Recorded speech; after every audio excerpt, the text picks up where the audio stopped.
Why do we study Torah? Why is it so central in our lives? What's its role? And what does it enable us to do? So I'm going to start off by talking about kind of the perils of being human. And this is going to be it's uncomfortable to listen to probably, because we're going to be talking about why we're hamstrung. I don't know hamstrung, but why we're inhibited. Why living life as a human, which is something that we all try to do, is difficult, because we're going to have an uphill battle. And I want to start maybe with the Talmud in Sanhedrin. A very interesting Talmud talks about idolatry. And we know in history, you look back in history, there were many times when the Jews, unfortunately, descended into idolatry. Various times throughout history, that they had kings that led them astray, or they were entranced by the Gentiles, and the Gentiles all were fascinated with idolatry. And the Talmud asks the question, wait a minute, it's so illogical, it's irrational to go and bow down to a little figurine. They had these idols that were just really like a statue. And they believed that this statue had powers. To us, it sounds so nonsensical. And one way around that would be to say, well, the people of yesteryear, those were, primitive, very unsophisticated. Kind of these Neanderthals that believed. But the Jews weren't like that. And we look at kind of the books that were produced and the insights that we have, to this day from those time periods. These were very sophisticated people, very, very clever, very intelligent. And this seems so irrational. And the Talmud asks the question, why were the Jews doing idolatry? Why was there this preoccupation, this obsession, this interest even? And I thought this made any sense to us, right? My dad would go to India frequently on business, and he would say that in India there's still mass idolatry. And it's just bizarre. People that are otherwise very good at business, shrewd businessmen, very sharp, and then they have in the office like this little figurine, this little elephant, or the cows that walk the streets, and like they go. It's so bizarre. Yeah. So Talmud asks the question: why did the Jews do idolatry? It says like this. It's very interesting. It says that the Jews always knew that there was no substance in idols. They knew that idols didn't have any power. That wasn't their motivation. So why they worship the idols? They only worshipped to allow them to have a permissiveness with regards to sexual activities. If you're a Jew and you're part of the Jewish community and you kind of expected to behave at a certain, level, certain degree of abstinence from certain prohibited relationships, and that was frustrating for some Jews because to them they linked the idea of being Jewish and accepting God and Torah with what comes along with that, and that's the restrictions. And they figured, hey, if we just do idolatry, we cast aside this whole God thing, right? Now there's multiple gods and the physical gods, you don't have to worry about it. Well, then you can do whatever you want.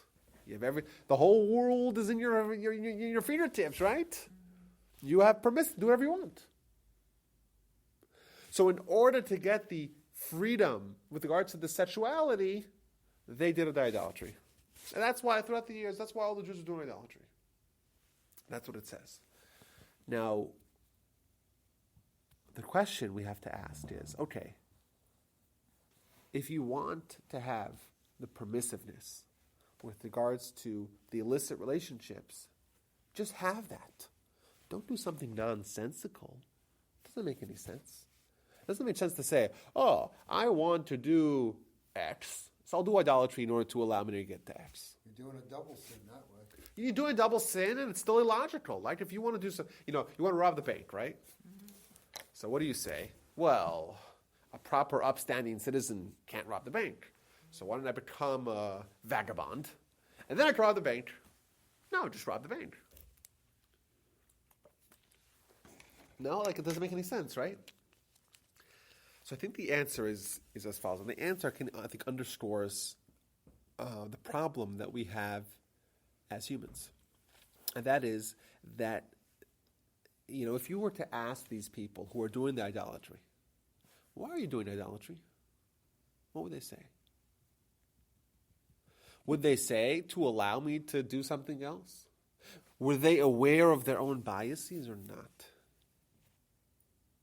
Probably not on some level. Well, probably not. And not only that, because we see, look at history, and the people were very into this whole idolatry. They were into it. What the Talmud is doing is scraping beneath the surface. It's going to the core, kind of subconscious or unconscious causation for their problem, or for their idolatry. And it's saying that deep, deep, deep down within them, what they were really, truly motivated by was the permissiveness. Now, to them, they didn't connect the dots. It's hard for us to know what motivates us to behave the way we do, right? And because it's very hard to kind of look within yourself and really lay everything bare, really put everything on the table. It's very hard to do. We're not used to doing that. We cover up to avoid the pain of that kind of letting our innards spill out on the table. So these people aren't even aware of what's motivating them. And if you were to have a debate based on theological grounds, let's see, what makes more sense? The model that the Jews have, not the one infinite God, or the models that the Romans have, 30,000 finite gods? Which one makes more sense? Well, clearly, the one God who has all power, consolidated power, that makes more sense. But if you were to have that debate and you don't know the real motivation that is causing the people to do idolatry, it doesn't matter. Because they'll argue and they'll debate, but that's not really the point of contention.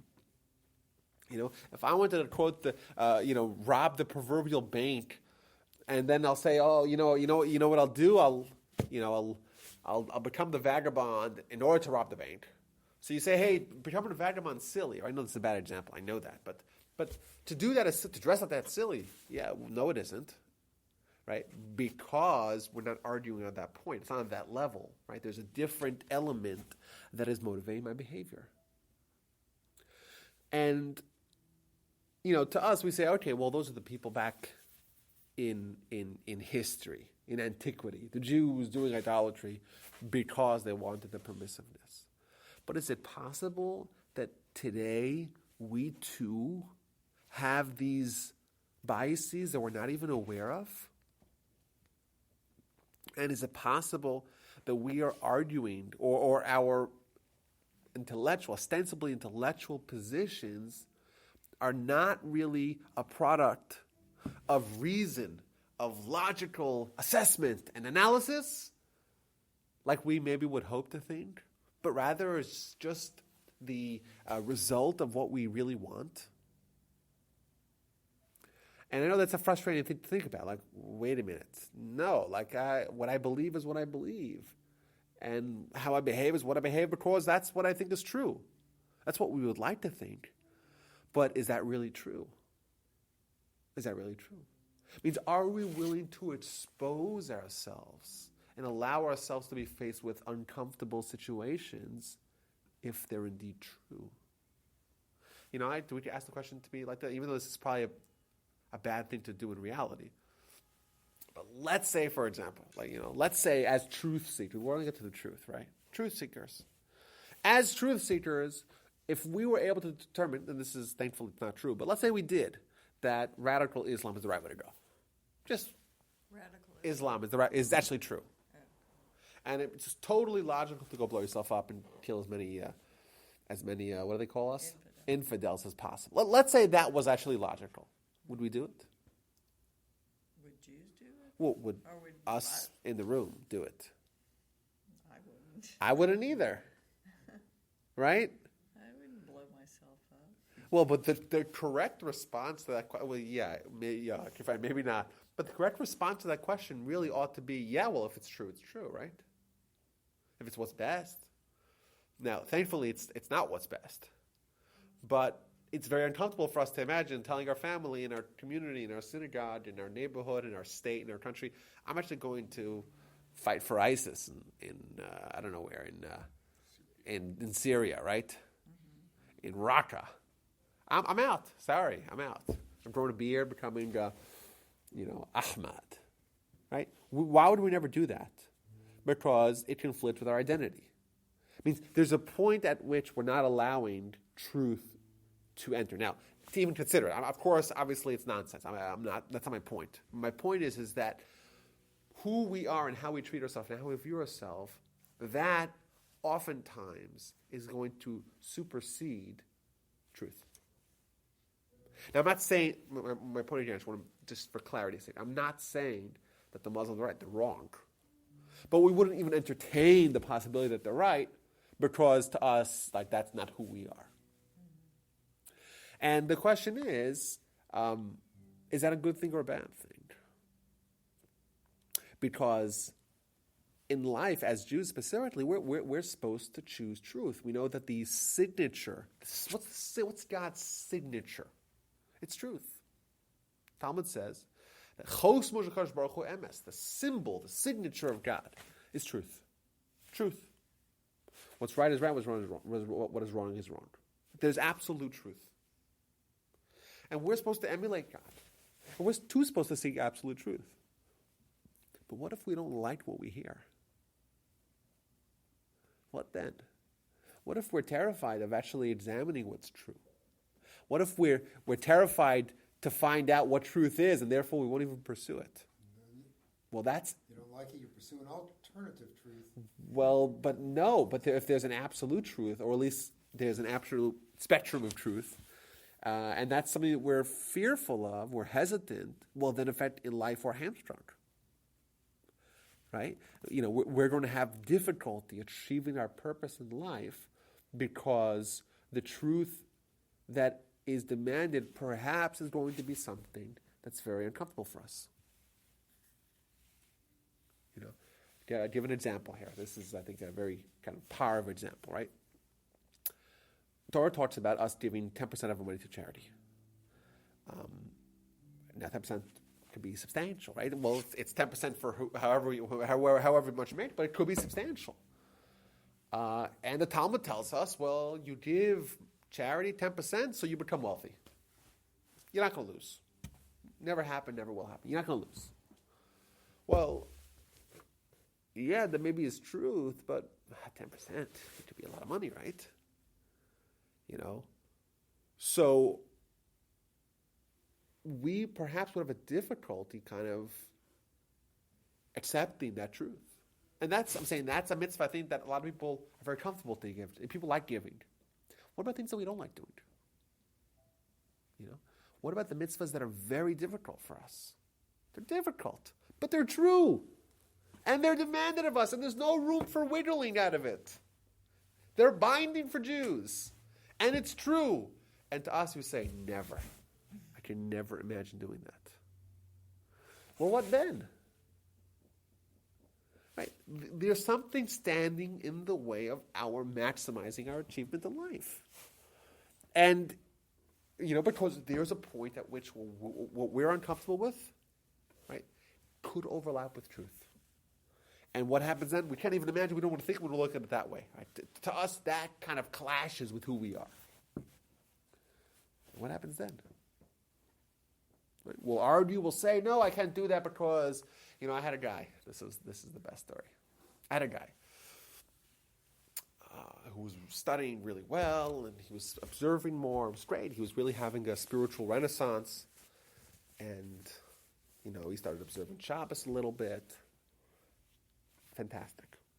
And then he said to me, well, something happened in his life, and there came a point in time where observance of Shabbos was uncomfortable for him, like in our model. So he told me, he's like, well, I can't observe Shabbos because it's possible that once I'll have a sibling that has a baby on Shabbos and I'll need to go visit them in the hospital on Shabbos, and I can't observe Shabbos ever. And, if I tell you that, is that a logical response? Is that actually, are we in the same wavelength? Yeah. We're not. That's something so out there. Yeah. It's just, it's how could that be ever brought to the table on a discussion of whether someone should be Shomer Shabbos or not? It doesn't make any sense. We're talking about Shomer Shabbos. Once, twice in history, maybe, if we play this out 100 times, then you'll have this instance. Right? Look at if we could project how many times will this happen over 100 years. It shouldn't be a factor at all in our discussion. But this is the hang-up. Is that really the hang-up? That's what he says the hang-up is. But what really is the hang-up? The hang-up is that we reached a point, for whatever reason, that became too uncomfortable for him to consider it reasonably. So I wasn't talking to him.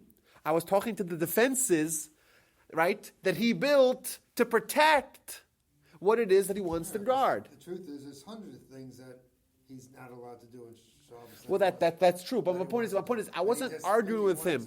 Right, I wasn't arguing with him. He wasn't really presenting his argument. It was an excuse. It was a way for him to kind of find a way to make it work. Like, he wanted X, and he said, I'll do idolatry to get that. And to him, he didn't connect the dots. He's not connecting the dots. He's not saying, well, the reason why I want to do this is because observance of Shabbos is too difficult. He has no idea. But he was hamstrung because there was something in his way, and he had no idea what it was, and therefore he's spit-firing ideas to try to put up a defense against what he's uncomfortable, right, in confronting. And, we look at Torah. And one of the benefits of Torah is that, at least the method of study of Torah, is that the goal is always to strip away all the ancillary elements of a particular issue. So, an example would be, you have a question in the Torah, you will have the Talmud talks about something, and your goal is to dissect it. Your goal is to say, okay, what is a symptom and what's a cause? Like, what's actually affecting this particular law or this particular scenario?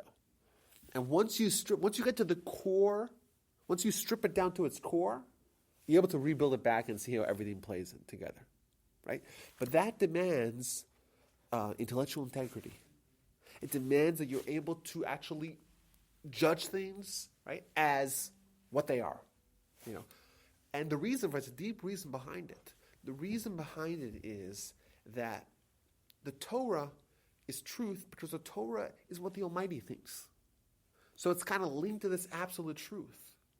And therefore, the only way to understand it is if you find that same wavelength of pursuit of truth. If you're not pursuing truth, Torah won't really connect to you. It won't.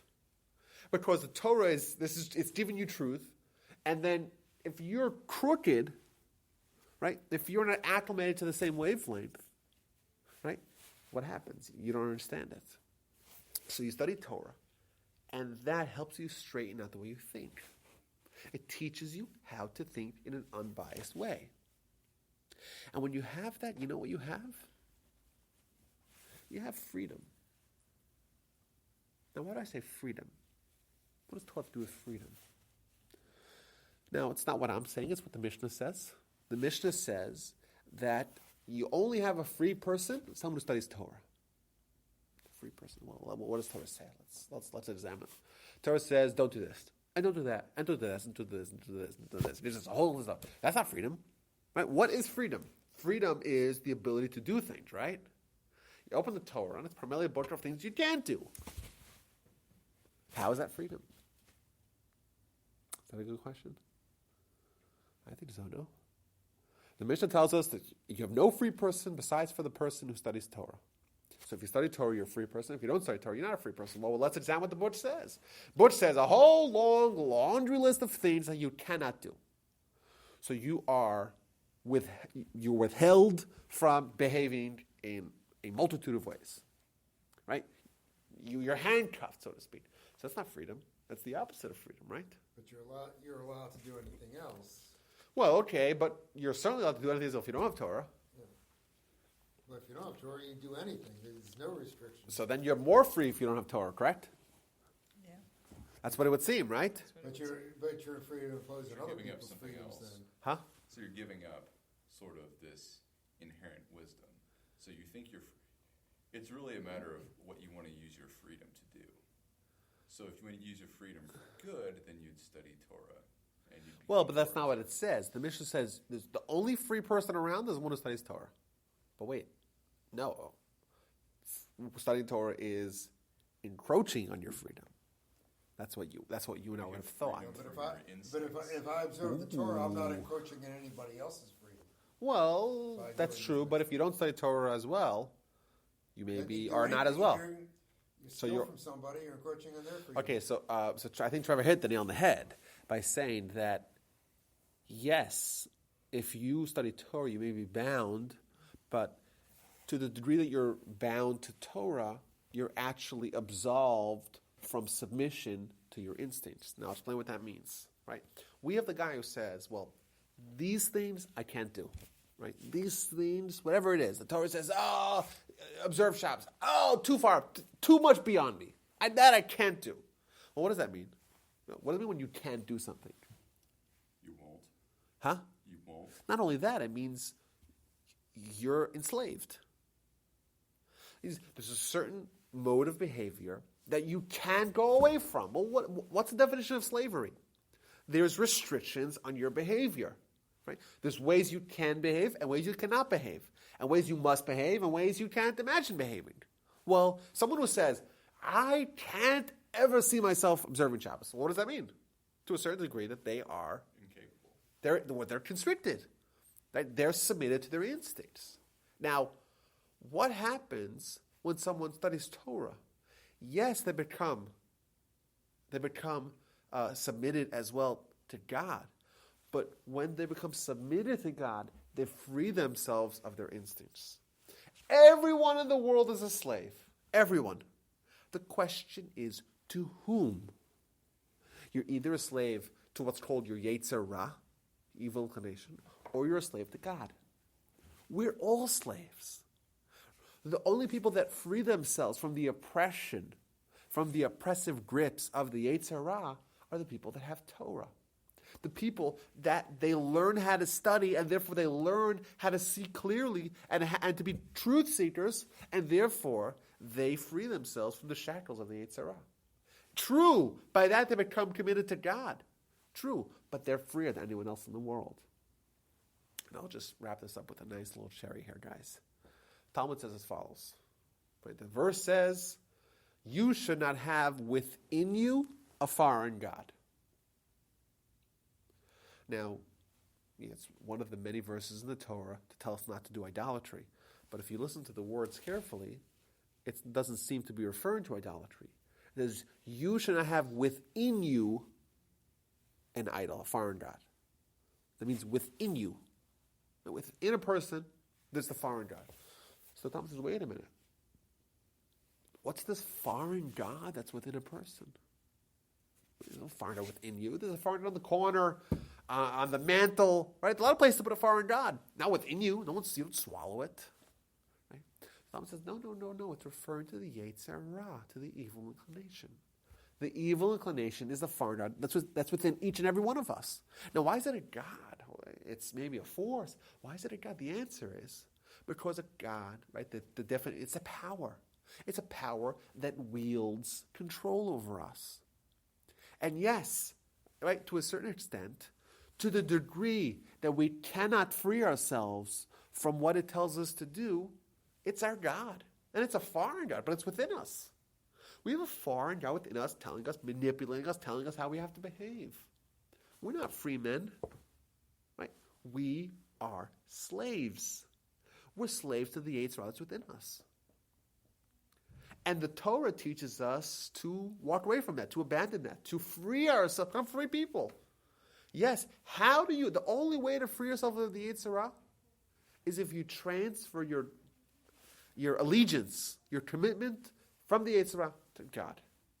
That's the way it is. And I know this maybe sounds depressing. All humans are slaves. The question is to whom? Yeah, but that's the reality. And if you think about it logically, it makes sense. If you're not committed to God, then what does that mean? There are things that you're not willing to look at. You're not willing to consider. Well, why not? Because you're bound. Right? You're restricted. You're enslaved and submitted to the Yetzer Ra. And it's just interesting that the Talmud tells us that this is how one of the ways that we free ourselves is through Torah study. We should talk about what a yeshiva looks like. And I think if you haven't been to one, you owe it to yourself to just maybe find, I don't know if they have YouTube clips or whatever, but to take a look at what goes on in a yeshiva. I know I spent many years in yeshiva. It's an experience that's not replicated anywhere else in the world. There's no other place that you can find it. Just imagine a room, just an enormous room with 1,000 or 2,000 scholars sitting in the room on lawn benches with stenders, right? With those stenders, those wooden little lecterns, and all in groups of two, and they're just screaming at each other on top of their lawns. And you walk in and you're like, oh, this is a mental home, right? That's what you would think, right? You walk in and you see a bunch of young, energetic, adolescent and young men. They're all screaming at the person sitting next to them on top of the lawns. It seems very bizarre. Yeah. Obviously, that sounds very bizarre. And not only that, one of the reasons why they're screaming is because everyone else is screaming. It's kind of like the only way to be heard at the stadiums if you scream louder than the guy next to you, right?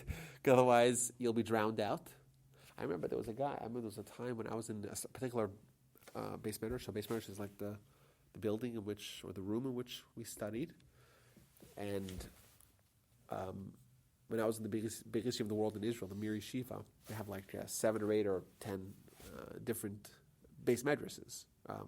One of them was this room that was clearly not designed to be a place to study because it was really long, really narrow, and really short ceilings. So it was almost like a tunnel of sorts, and the acoustics there were just insane. And I could be 18 inches away from my study partner, I couldn't hear him because there's just so much noise. It's just a cacophony everywhere, And then you got to raise your voice. I remember being after 4 hours of study, your throat hurts, which is bizarre. Maybe your brain hurts as well, but your throat hurts, And that's just it. But you walk into a room, and everyone is just arguing, just on top of their lungs, and what's going on in here? The answer is when you're studying Torah, you're learning how to find the truth. That's what it is. It's pursuit of truth. The Talmud can be very enigmatic, very puzzling, very intriguing, very almost like a puzzle. And it's written like that deliberately because it's to maintain the flavor of scholarship, of study, that there always was amongst the Jewish people. And the only way to understand what's going on is if you really put your mind to it and you really try to plumb to the depths of what's being conveyed in the pages of the Talmud. And the only way to do it is if you really think, and you really try to think logically, and you say something, and your chavrusa says, your study partner says, well, that doesn't make any sense because of this. He says, well, that doesn't make sense either because what are you talking about, right? You're krum, as they say in Yiddish, right? Which means you're corrupted, like your brain is corrupted. You can't talk to this guy, right? The worst thing to be is to be in yeshiva is krum. Because if you're krum, it means you can be brilliant, but if you're krum, it doesn't help, right? If you're, it's like hitting a line drive, but it's all foul, right? Doesn't matter how hard you hit the ball, it's still foul, right? That's a good example. Or you're shooting a rocket ship, right? Great, you shot it fantastically, but you're off the mark. If you're off the mark, it doesn't matter, right? You're just going into the space, right? You're driving really nicely, but it's on the side of the road, and you're about to hit the tree. I'm trying to think of a good metaphor. All of those fell flat. And that's what it's like. And you just do this for 10, 12, 13 hours a day. And not only that, you're in an environment where there's thousands of other people doing that. What does that produce? Right? What does that do to your mind? Makes you crazy. Well, it doesn't make you crazy. It makes you capable of separating truth from non-truth. It makes you capable. And by the way, that's why so many of the yeshiva students end up in law school, because they don't need to be taught how to argue and how to make a convincing argument and how to present fact and how to spin things in a way that sounds right. They've been doing that for years. They don't even be taught how to think critically. They've been doing it ever since they were in 4th grade. And they don't need to be kind of the world where a good argument, that anyone could make a good argument that could reach the Supreme Court, right? That's the world that the yeshiva, that the yeshiva students have always been experiencing. You have a Rosh Yeshiva, the head of the yeshiva, who's a 70-year-old scholar, and he gets up and he starts giving a lecture, and you disagree with him. So what do? You stay quiet? No, absolutely not. You got it from his chair, start screaming. That's what you do. And he screams back at you. Make your argument. It's a meritocracy. Let's see what you got. And if you're able to prove him wrong, you're the hero. Yeah. Why? Because it's about the Torah. It's about pursuit of truth. That's all that matters. So how often did you prove the Rosh wrong? Well, me, I was a little weak. But those are the great heroes of the yeshiva. The guy was able to argue with the Rosh Yeshiva and have his case have any merit. Why? How could you argue with the sage, with the scholar, with someone who's 55 years older than you? You're going to argue with him? He's been studying Torah before your grandfather was born, and you're going to argue with him? Yeah, of course you are. Of course you are. That's what Torah is.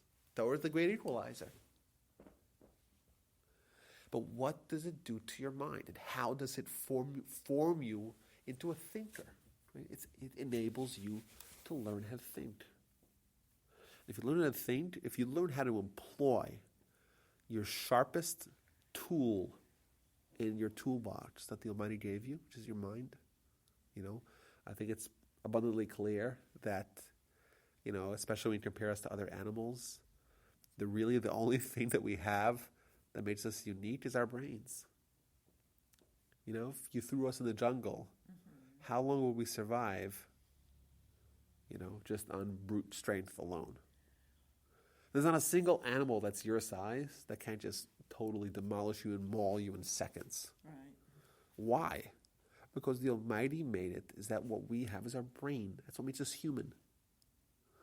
But we could have a brain that's very powerful, but underdeveloped, underused, and not sharpened, and crumb, or askew, awry.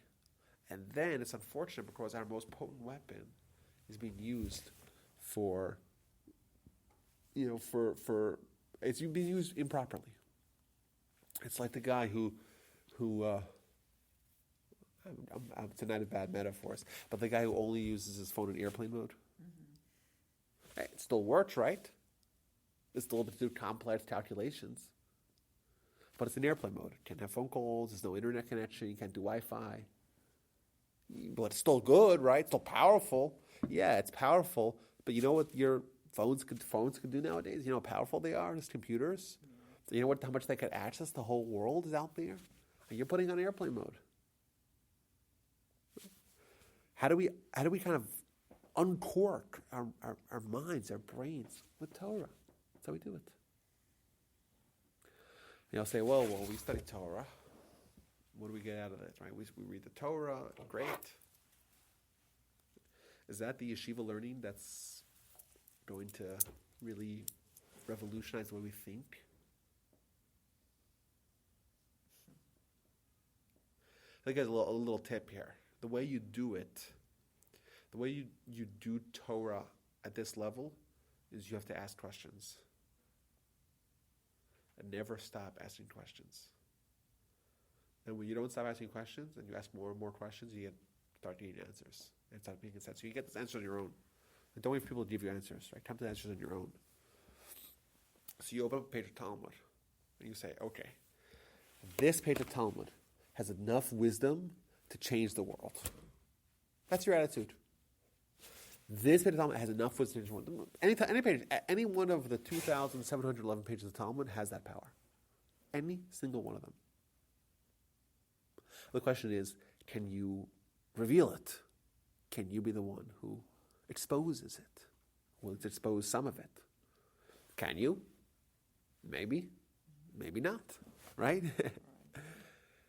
But theoretically you can, right? How are you going to do it? Now, I don't know if I mentioned this story. I don't know if I mentioned the story last time. Maybe I did, maybe I didn't. But there was a guy, I think I did. There was a guy who overheard someone saying to someone else. So 3 parties here. One guy hears a second guy tell a third guy that, oh, this page of Talmud is very dry. Very dry. Doesn't have that same flavor. It's kind of boring. So he says to himself, Torah is boring? Torah doesn't have any flavor? Torah is dry? God forbid we can't say that. Can't say that. He says, you know what I'm going to do? I'm going to take this page of Talmud and I'll show you why it ain't dry. Take the page of Talmud, asking questions, delving in deeper and deeper and deeper and deeper, and he wrote 2 lengthy essays on Torah wisdom and insights on that particular page of Talmud. Every single little bit of Torah has endless depths. You know, we talk about the Torah is compared to water. Many times Torah is compared to water.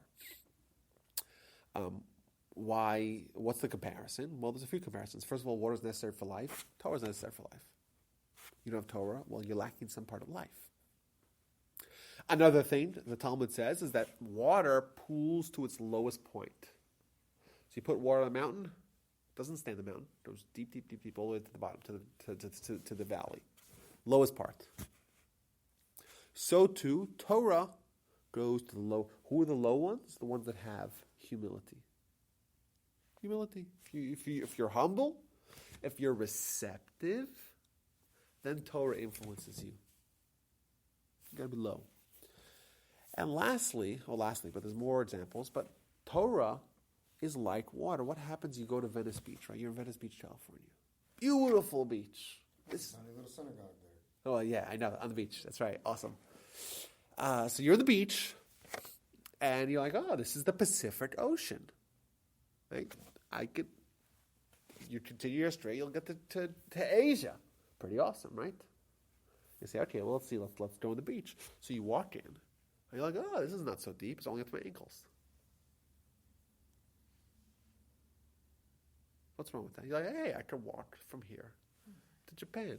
No problem. I never need to swim. It's only up to my ankles.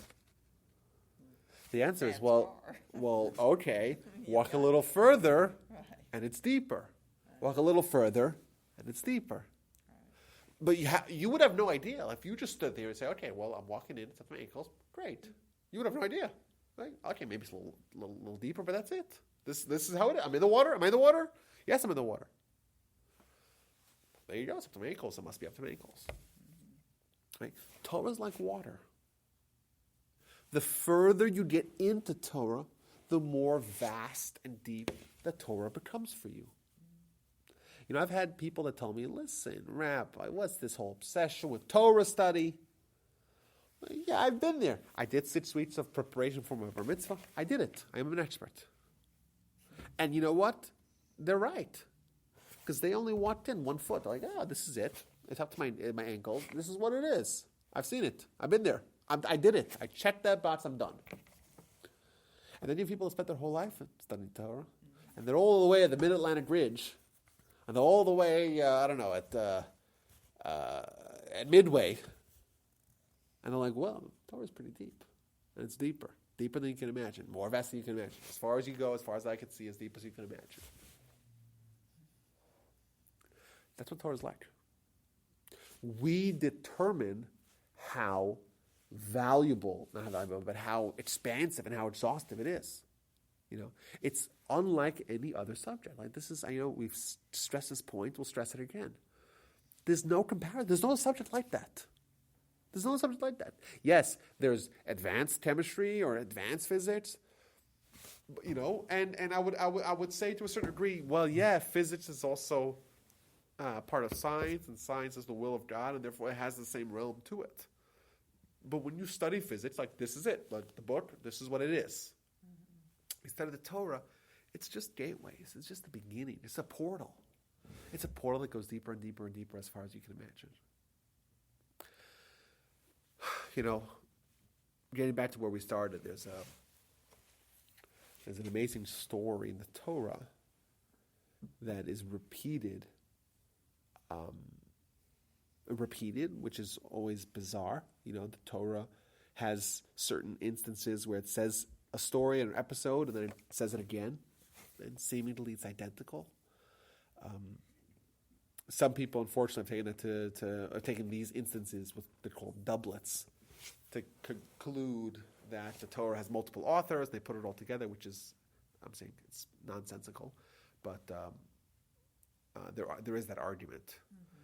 But some episodes are clearly one episode, but it's repeated, and that would essentially that would mitigate the whole argument of the Torah wouldn't repeat itself. It means, what does the argument go? Hey, if it was one author, the author wouldn't repeat himself. So the fact that the author repeats himself must be it's two authors. Well, what if I could prove to you that it's essentially one author because it's the exact same story, word for word, almost word for word, and it's repeated? It must be that even the same author wouldn't frequently repeat it. And when you open the Talmud and you see a double in the Talmud will decipher what is the reason why this was repeated. And one of these examples is where Eliezer, the slave of Abraham, is sent to go find a spouse for Isaac. You guys remember that in Genesis? So he sends him and he says, listen, there's only one condition. Don't let Isaac marry one of the Canaanite girls. And Leah says, well, what if the girls don't come back with me? He says, well, if she don't come back with you, then you are absolved of your oath. Make an oath, he makes the oath, and he goes. And he gets there, and he meets Rebecca, and he asks for the water, and she gives water to the camels, and he meets her family, and he sits down with the family, and he tells them the whole story. I'm the slave of Abraham, and Abraham said, go east, and go find a spouse for his son Isaac. And I said to him, what if I don't, but don't, I make you swear, don't take a girl from Canaan. And I said to him, well, what if the girl doesn't want to come with me? And he says, well, if she doesn't come, she's absolved. And I went, and I met Rebecca, and I did the water, and this and that, and here I am, right? He repeats the whole story almost verbatim.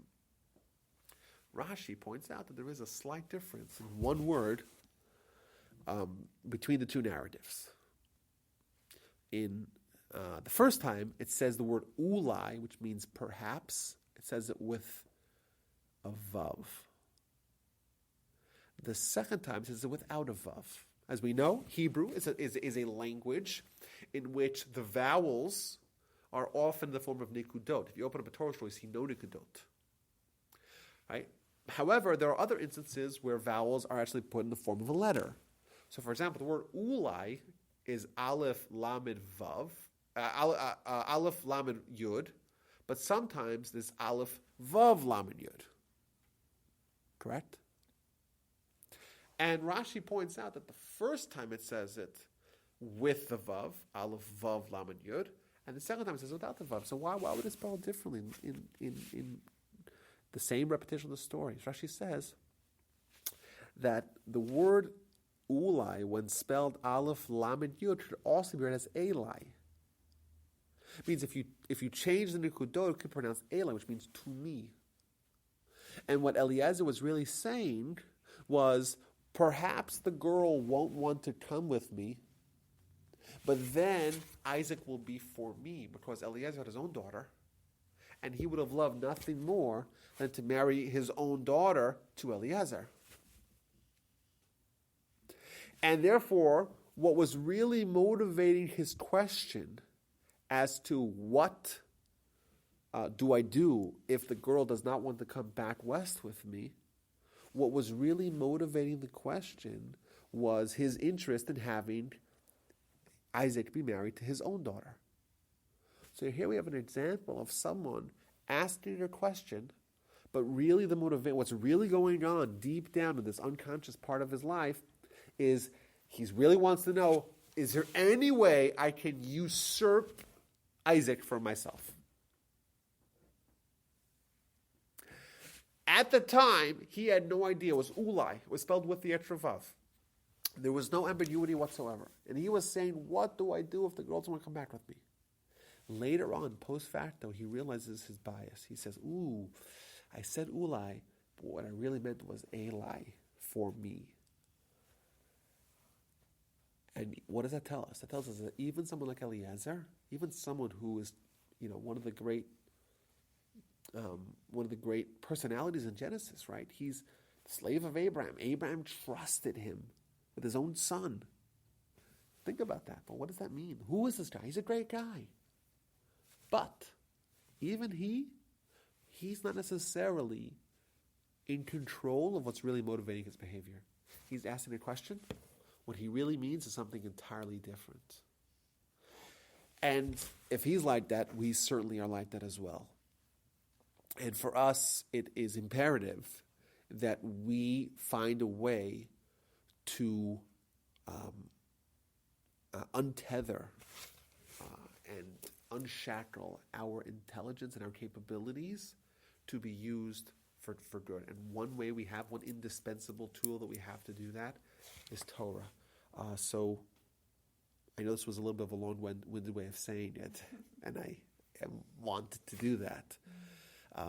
But what we find is when someone studies Torah seriously, they're able to achieve unbiased intelligence. And unbiased intelligence can change the world. And that's what we're obligated to do as Jews. And, that's just kind of presents to us a life challenge, that all of us have something within ourselves that is this God, so to speak, that's motivating us. And to us, it looks like freedom, but really it's enslavement. And if you do the math, it is, right? If we can't behave any differently, then what does that show? What does that mean? It means we're submitted to it. Okay, if we're submitted to it, how do we free ourselves? With Torah. A powerful, powerful lesson.